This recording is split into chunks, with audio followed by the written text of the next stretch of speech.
Welcome to the Plug Effect Live, connecting budding entrepreneurs to tools, resources, and conversations to stay motivated, find balance, and facilitate growth. Are you plugged in? Let's educate, evolve, elevate. All right, welcome back. We are here to connect. I am Chanel Williams, the CEO and founder of Here Dallas. And today I have the pleasure of connecting with Kendall Hill. He is the president and CEO of Project Texas. Thanks for joining me today. Anything for you, Chanel? Oh, thanks. How are you feeling today? I'm feeling great. Good. So for those who don't know, tell us about Project Texas. What is it and what inspired you to start the whole organization? Yeah, I love that question. So Project Texas is a nonprofit based in Dallas. It's nonpartisan and it focuses on increasing voter education and voting in Texas. We do some lobbying, of course, to just benefit overall Texas as well, but mostly our work is centered around increasing voter registration, education, and access. So what that looks like in actual tangible terms is getting more people ready to vote, right? And so what inspired me to do this was just really the way I was raised, honestly, right? So I was raised in a very civically engaged household. Was in Jack and Jill throughout K through 12, right? Was president of that in high school. And so for those who don't know, what is Jack and Jill? Yes, so Jack and Jill is, it's a very well-established organization. It was, I think, founded in the 1930s or before. So what it is mothers who are predominantly African-American. It's been so long since I asked this question, just to put it in such good words. It's mothers who want their kids to be involved in the community, essentially is what it is. And there's predominantly Black kids, right? So people who are connected, who can network, right? And have opportunities for other people. That's what Jack and Jill is. And so I think you may have seen something about it last week with Kamala Harris or Vice President Harris, of course, because they were at the White House last week, which is a yearly trip. So it's a very it's such a great organization. I can't say enough about it. Right? I want my kids to do it. So yeah. So you were in that when you were younger. Yes. And that has impacted you, like to kind of walk us through your journey of like how that impacted you through high school and your studies in school and to where you are now. So I didn't really see how it would benefit me overall, of course, when I was younger. But when I got to high school, I would see more of my peers and actually my lifelong best friend, like number one best friend in this whole world. We met through Jack and Jill. Her name's Jordan. She's in LA now. But I was able to really see just how we impacted the community. For people to see people who look like us doing good things is so important, right? I also think that it just helps with individuals who are coming out of high school, going into college, just to navigate that, right? As far as networking, getting jobs, and just figuring out how to be an overall citizen before you are out of college, right? So for example, my first job in college, my first internship was with the Department of Justice. And one of the head attorneys there, one of the head attorneys at the AUSA, he actually, his daughter is my best friend, right? So that's like, how I was able to network and just figure out about the Department of Justice, how that worked, right? And so from there, my next journey was at NASA in Houston. And so when I was at NASA for a while, I was able to really see and I saw the same thing at Department of Justice too, just how civic engagement impacts us every day, right? From who is your attorney or if we're going to the moon or not, right? Going to Mars, And then from there, I was at an investment banking firm for a little bit. And that wasn't really, I think, who I was, right? So went back to NASA for a little bit and then moved to Dallas after that. So I moved to Dallas because the Boeing company, which is where I started working in Dallas, they build all of NASA's space vehicles, right? And so I networked with an executive and he said, hey, we're opening a new office in Dallas. You want to come join, right? And so I was like, okay, I want to go up 45 north. Let's 45, right? What's up, DFW? So moved here in 2017. I've been here ever since. So was at Boeing, did some great work there, became chief of staff pretty early on, and it was exciting, right? But when I became chief of staff, that's when I saw more about Dallas. I think all too often, the transplants who come to Dallas. Yeah, I'm one of them. Miami. I think that we forget that there's another city or just another part of Dallas that's so important, and that's Southern Dallas, right? That's been neglected for so long by design. Mm-hmm.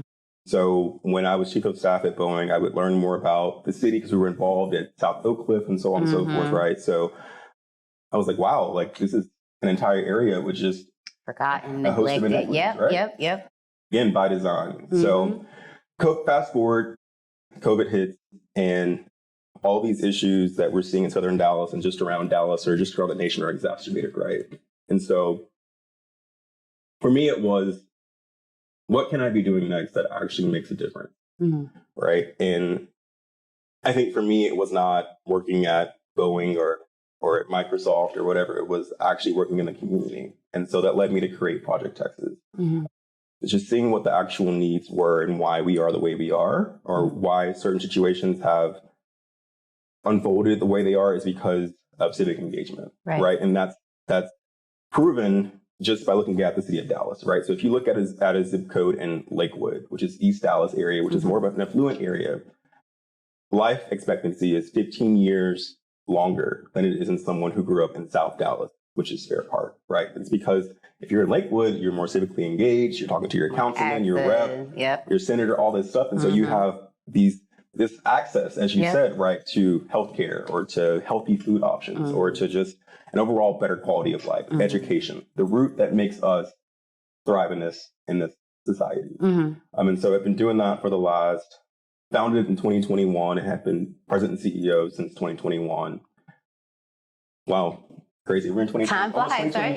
Yeah. So nearly 3 years I've been doing this, and it's been rewarding every day. You know, you said something, it seems like kind of what inspired you kind of is similar to what inspired me with Here Dallas. Like you're saying, coming here, you know, I didn't know what to expect moving to Dallas. I really thought it was going to be super country. Oh, country. And then I was like, oh, Dallas has a city life. You know what I mean? But then, you know, I'm enjoying my time within the city life, but then actually going and visiting other areas and you're seeing, like how you were saying, so many inequities, and you're like, why, you know what I mean? Yeah. What is happening? Why don't this community or certain communities have certain access, like basics, you know what I mean? And so that has inspired me, like, no, they need access to certain resources, and there are resources available, but like, how can I help? How can I bridge that gap? So it seems like very similar and, you know, in terms of that and that impact. So, and I think we're both cardinal signs, actually, because cardinal sign is someone who makes the change happen, right? So Capricorn, you're Libra. Right? Yep. There we go. There we go. We did. So you mentioned, so you have a nonprofit. For those who may be interested in forming their own nonprofit, what was that? Can you like walk us through like navigating that? Because I know with nonprofits, you have to have like a board. Yes. It's not just like, you know, just being an entrepreneur and it's just you yourself, and you may have some of your homegirls or some friends or whatever. Like, no, you have to have actual board and legal documents. So like, can you walk us through that process for someone that's interested? So I would say if you're interested in forming a nonprofit, take 48 hours and pray on your knees. Yes. Everything you believe in and ask, is this really for me? Because they are not for the weak. Nonprofits, it takes dedication, right? For just to do good, you know? So the way that you do it is of course, forming, of course, your documents with your state, of course, and all those processes, going through the IRS, right? To then become a 501c3, which is your tax status, which you know, allows you to be essentially tax-free, tax exempt rather. That is, I guess, considered the easy part, honestly. Even though it's a long process, the easy part. Maintaining that is it's good if you're doing good. Right? Okay. So creating a board, of course, is always a good thing, right? Make sure when you're creating a board, though, that you actually have someone on your board who's bringing in, who's also pouring back into you as well, right? And to the mission. Yeah. And how was that trying to find those individuals? Because, you know, sometimes people start and say like, oh, I want to help. I want to do that. Yeah, I love your idea. But are you going to really stick in the fire with me when I go down? You know what I mean? Right. And I think people, sometimes there's this misconception that nonprofits are just like you said, or not you said rather, but it's somewhat of a passion project, right? A nonprofit is a business. Yeah. You have a bottom line, you have people to report to. So when you're recruiting those board members, right, you have some individuals who love the idea, I want to save puppies, or I want to increase voter education, or I want to help, whatever. But, when it comes time to doing these monthly events and fundraising, right? Because we have to fundraise, that's a beast. Events. It is. That's a beast. Right. And also too, just like you said, just being in the fire, you want to make sure you have someone who exudes those qualities in not only their personal life, but also their professional life as well. Mm-hmm. So for me, when I was doing all these things, I'm somewhat of a visionary. So I envisioned who I wanted in each role, right? What committees I wanted. So I'd say, before you ask someone to join your board, identify what committees you think are important. Right? Okay. And have it be feasible. Mm-hmm. Of course, don't have 10, 20 committees and then only have 5 board members, because then everyone's burned out, right? Yeah. So just think about your important committees, like what your programs, your fundraising, or your operations, right? Or marketing. And then from there, I'd say just kind of execute, right? There's no right way. There's no wrong way. How long did that process take you? Because a lot of times people see, once we, accomplish something, they're like, oh, yeah, I want to do that. I can do that. Yeah. But they don't realize all the work that goes into it. And, some things take time. So how long did that process take you? Like from the moment you thought of, I want to really increase voter education and access. Mm-hmm. This is Project Texas till, actually we're Project Texas is legal, where we have all our paperwork right. How much time do you have? How long is this podcast today? No, so I'd say so the nonprofit was created in March of 2021. Okay. So that's when the state had the documents. And I was like, oh, we're going to be out here this summer. Yeah. We outside. Yeah. Right. We're making a difference. I'm at the White House by August type thing. No. What actually happened was, so I created a nonprofit, right? We have all the missions and all that stuff ready. So of course you got to have your stuff together before you go out and ask people for stuff. So website stuff done, like mission statement, logos, marketing, all this stuff, right?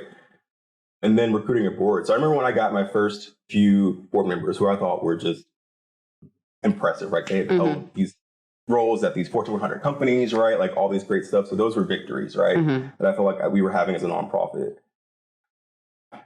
Then the biggest hurdle that we had the first year was actually getting our tax exempt status approved. And the reason why is because it was, of course, during COVID. It was not priority. And it was, I kid you not, our form was lost by the IRS. So I had to network, right? And find someone to get the form pushed through. So it should have taken 6 to 8 weeks to get the form approved. It took 6 months.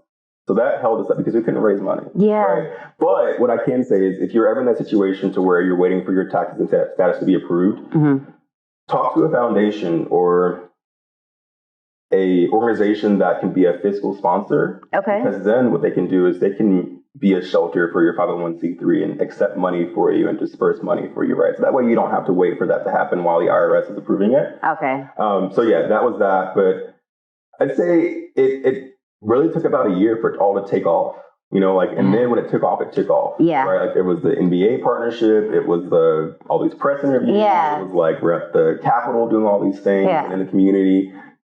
And that's momentum, right? And you have your slow moments, but remember that during these slow moments that you may have where it may not seem as busy, this is your time to go back and strategize, right? And figure out where we're going next. And congrats on that, by the way. Walk us through that process of partnering with Wings, right? Dallas Wings. Yes. How did that come about? Networking, actually. Yeah. Networking is very important. It is very important. It is very, very important. So one of my close friends, and he was an advisory board member, his name is Aubrey. He was friends with the lady, LaDondra Wilson, who runs their corporate responsibility program. Okay. And so he was like, hey, I have a friend, who started this nonprofit. He's doing great work. Like, can you talk to him? And it just so happened that it was also the WNBA's year for civic engagement. And so Dondra and I met, and I told her what we were doing, in the community and what I want to do with the Wings. And she was like, this is perfect. Let's get you through it. Right. And it was that simple. Look at that. And so from then it was just up from there. That was like our first big check as well too. It was a moment. Did you get emotional? Like, did you have that moment of like, this is real? Like, you know what I mean? Like having like your first few wins of like, is this really happening? Like, I remember when I was just thinking of this idea, now look at where I am, like seeing your name next to their organization and the check that they're giving you. Like, how did that feel? It was not surreal until I was on the court doing the halftime interview for ESPN Valley Sports. And I was looking at the cameras and like the arena around me, and they were asking all these questions, and I had to be quick like with the interview, right? Right.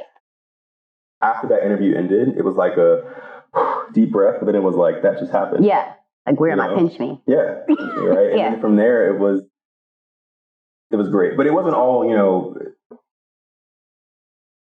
I don't want to use the words that it wasn't all great, because it's how you make it. Yeah. It's how you respond to stuff. But months leading up to that great partnership, I had, like I said, the IRS declared to approve this stuff, the tax exempt status, so that was a setback. And I also had a few board members resign, right, because it just wasn't a good fit, you know, at the moment. Like either someone was having a baby, you know, as they were busier, right, or they were getting a new job, or they just felt like the time commitment, you know, just didn't align with their schedule, you know, so.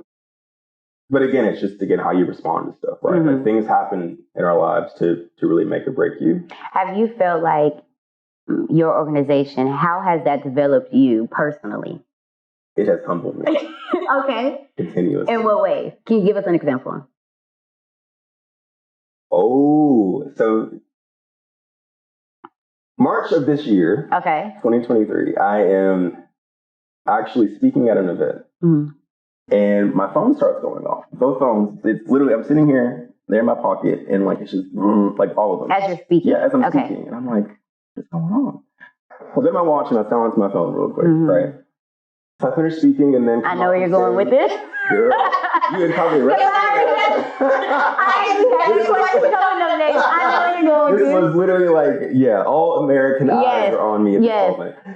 So the phone is, you know, being silenced, all this stuff, and it's just like, I'm watching an episode of Scandal in my mind. Right? Like, is this really happening? So get off stage, and I'm like, okay, let me check my phone. And it's just messages from donors, from press, from my fiance, like, what is going on? Like, you're in the news, like, what's going on? Like, what's going on? Come to find out, TikTok is on Capitol Hill in a congressional hearing, testifying that Project Texas is going to save their company, save an $88 billion company. This nonprofit, this little old nonprofit in Dallas, Texas, that's doing work in the state of Texas, is going to save TikTok. So what happened is, the backstory is, you know, as we all know, TikTok has been in the news because of the allegations that they're spying on American data, right? And so Congress has been tasked to keep our data safe, right? And so the quick story is that TikTok had to get their data on American soil, right? And so they outsourced to a company, either Oracle and Microsoft, to bid on the project. And so Oracle won the project to house the data in America for TikTok. And so Oracle is based in Austin, which is based in Texas, right? Austin, Texas. And so they were calling it Project Texas because of where the data was going to be, right? No one bothered to check. No one. U.S. Trademark Office, which is another thing. Trademark your things. Like a company, trademark it, right? It didn't work out too well for me. But, you know, it's best to have your ducks in a row, right? So what happened was TikTok just kind of dragged the nonprofit's name through the mud. Honestly, like donors were calling, volunteers, board members, all of this stuff. And it was a process. It was a 6-month process, right? And so so that was humbling, right? Because you go from, you feel like being on top, right? Like, I was literally just speaking on behalf of all these things at the moment. And then right at the same time of that moment was the potential demise of Project Texas, right? Because then you have Congress, people in Congress were saying that it was a sham, right? And that you shouldn't trust Project Texas. And, you know, they were talking about, they were talking about that project, So I think even if today, if you Google Project Texas, it may come up with TikTok first, right? And at the bottom, you know. So that was that was humbling because you're going against, at this point, like I said, an $88 billion company, right? That's not even based in the United States at this point. So, did you consider while you were going through that, did you consider maybe changing your name just to keep it separate? We did, yes. We did consider changing our name. However, two things. The first thing was PR costs. Change the name. We're going to be expensive. Really? Yeah, because we have to then now rebrand all of our all stuff. of the, you know, like yeah, statewide nonprofit. Yeah.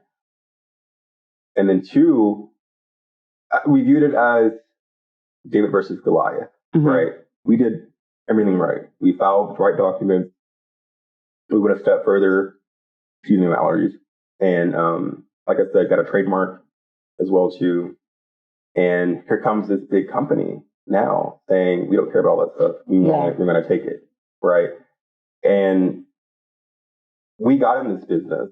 I got in this business, Creative Project Texas, to really stand up for the little guy, right? And at the same time, and now at this moment, we're the little guy, right?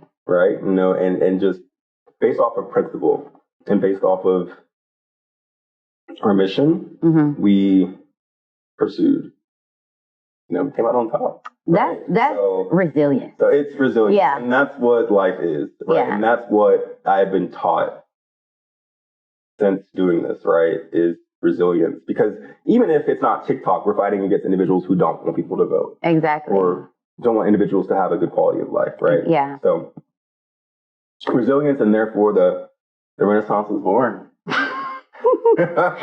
So I read that so far you have, Project Texas has registered over 6,000 individuals to be able to vote. Yeah, that was just in 2022. So just 3 months, actually. Wow, 3 months. Yeah, 3. And that was during summer, right? That was from July 2022 up until the election, November 2022. So yeah. So it was hot. It was hot. And so what does how did y'all do that? Were y'all just outside? Being everywhere, right? Like throughout Texas, right? And even just throughout Dallas, right? Like, for example, we were at nightclubs, we were at grocery stores, we were at gas stations, we were at meat markets, we were at schools. Anywhere where someone is where we need to reach them. And how did you develop that strategy, right? Like, you want to increase voter education, get more people registered to vote. So how do you kind of determine okay, how we're going to, divide and conquer, we're going to split up, we're going to focus on this area, of the city, or how did you come up with that strategy? Your strategy is developed when you think about what your problem is, right? So the problem is that this area is not engaged. Okay. Why? Right? Because no one is talking to them. Or if they're talking to them, they're just saying vote, but vote for what? Right. What this means. Exactly. So for me, it was okay, well, this is where the issues are. So naturally, this is where the solution is, right? And also I thought about, well, how would I want to be reached as a voter? I'm not going to just go to someone else's place. Come to me. Yeah. For someone who doesn't, if you don't vote, you don't really, I don't want to say you don't really care, but I don't care enough to go to make another hurdle for me, right? So make it easy, right? And some people don't have that access, like you were saying, in certain communities, trying to vote is not as easy as certain areas. I'm fortunate to where I live, there's a voting center 2 minutes from me, and it's boom, boom. It takes me less than 10 minutes to vote each election. But for other individuals in certain communities, that is not the case. There's so many hurdles that they have to go to, from transportation to once they get to the actual voting location. And then sometimes the equipment's not working and all of that, and then being told wrong information. And it's a battle. It is. And I view it also too as a business model, right? So the companies that are successful in that maintain is because they fill a customer need, right? And they make it convenient for you to do it, right? So think about Uber and Uber Eats. This is a great company, right? Yeah. Because it didn't create new behaviors. It made it easier for the customer, right? And so when you're successful in that, you think about, okay, well, how can I make a voter engage more, right? And make it easier for them, right? We're in a state that is last in the cost of voting index. And what that is it measures how hard it is to vote in your state, right? And so Texas is dead last behind DC. You know, like we're 50. Come on, Texas. We got to do better. Right? Like we have to do better. And so you're looking at the boundaries, right? And it's not just, like you said, right? Like you can go cast a ballot sometimes in 10 minutes, right? And that's if all things go well, like if your location's not closed, et cetera. But then before that process, right? Like trying to figure out when your next election is or figure out who's all running in your race or what do these issues mean or what does it stand for? Like that's its own boundary as well. Right. You know, so we're making it easier on all fronts. Yeah. Right. What makes Project Texas different from, because there's so many other like initiatives out there and organizations that have the same goal of increasing voter education. What makes Project Texas different or unique? Yes, unique. Unique? That's what you are. That's what we are, right? Yes. So what makes us unique is we treat the voter as a unique person, right? We don't just come in and attack an area as just like this wide area. You know, we say, okay, well, what does Chanel need as a voter, right? Or what does Kendall need as a voter, or anyone else, right? What does Beyonce need as a voter? Hello. You know? And so we look at that and we don't try to, and not try to, we don't enforce views on anyone. It's just simply giving you education to where you can understand it, to where you can make an educated decision. And that's as simple as it is. Also, too, we also employ this cool thing called technology, right? So one thing that we did, and we were the first ones from what I know in Texas to do it, was during COVID, when we went anywhere to eat, we had to use a QR code to scan the menu. Okay, right? yeah. So we made it to where I was like, okay, well, let's just use QR codes to check your voter registration status and check your voter status, right? So that was just, now we're just a process from 30 minutes and now 30 seconds. And see, that's very intentional because a lot of times when people are doing outreach, right, they're going to different communities and they're asking people those questions. And people are like, I don't know. I did. Maybe, you know, I don't know what's the current status. But also having that solution, like, are you? No, you don't know? Here. Quick scan. Boom. Done. That's very intentional. That's very intentional. And so how have you used technology? I saw that you have you're partnering up with an organization. Yes. So tell us about that. So I'm going to give you this because we're friends. Oh, we get an exclusive, yes. y'all. So I've not done this interview just yet where we're announcing this or where I've announced this, but I actually have created a new company and it's called Voterverse. Voterverse? Yes. And all right. Voterverse and it's launching early winter, so January, February timeframe. And so the mission of this company is innovating an extraordinary universe for voters. And so I want you to think about this without giving too much away. Think about this like LinkedIn, but for voters. Okay. In all fashions, as far as like making it easy for you to reach your candidates, reach other voters, reach donors, all of these things, but actually filling a need, right, to where technology is being used to make a difference. And we see how that works with just, like I said, Uber or even like the Starbucks app. Right. Who was ordering coffee before Starbucks had this cool app where now you can just be everywhere, you know? So it works. Will that just be for Texas? Initially. Okay. Yes. And then... okay. I'm not going to ask you too many questions. Well, okay. we already got an exclusive. No, but that's amazing. Yeah. Congrats. Thank you. And I know you outside of this, but I know your passion for civic engagement, for getting people involved and connected. So it's beautiful to see just your elevation in this whole process. Thank you. It's amazing. And I support your efforts 1,000%. Thank you. Literally. Thank you. Because it's literally for you. For y'all, right? Like this makes all of our lives better. Right. Honestly. So I'm excited for it to launch. I'm excited for all y'all to see it as well too. Well, we'll be on the lookout for it. So tell us about what would you consider a big misconception regarding like voting access or voting education? Like, what are common misconceptions that you hear about or you're aware of, and either you or through your organization, Project Texas, you guys are trying to kind of address? Mm-hmm. I would say the biggest one that I think we all hear and still hear is voter fraud. Mm-hmm. That and not to get partisan, this is just factual, that individuals are voting 2, 3, 7 times. Right. This isn't McDonald's.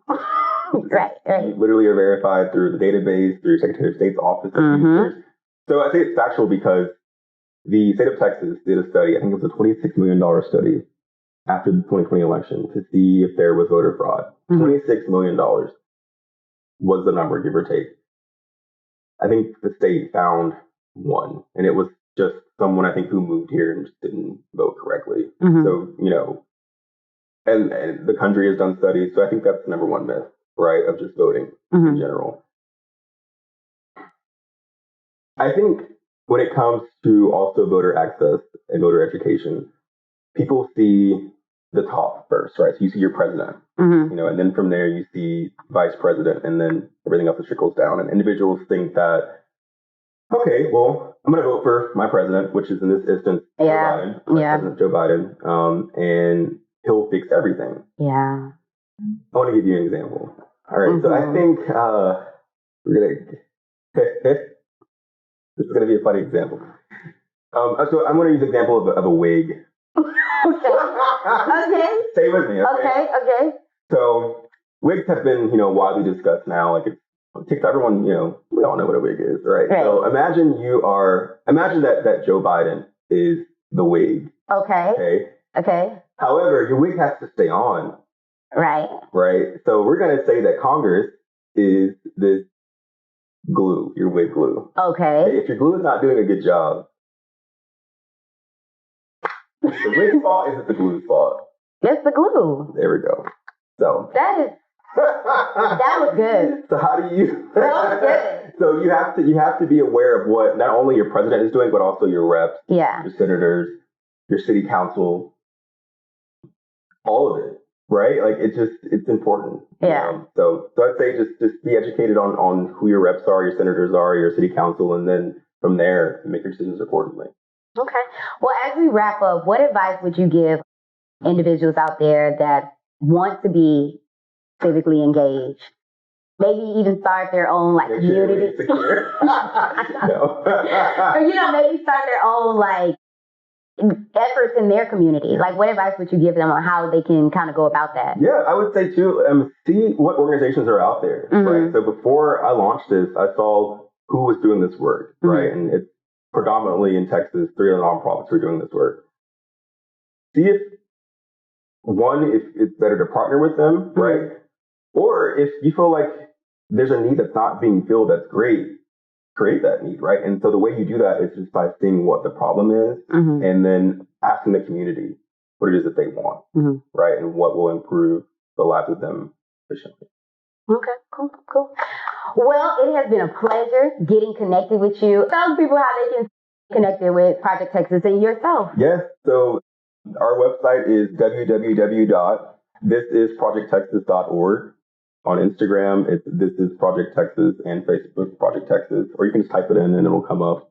Not TikTok, but myself, you can add me on LinkedIn, Kendall Hill, and then on Instagram, I am Kendall H. Until I get married in March, and then my last name is changed. So. Well, congrats. Thank you so much. It was a pleasure.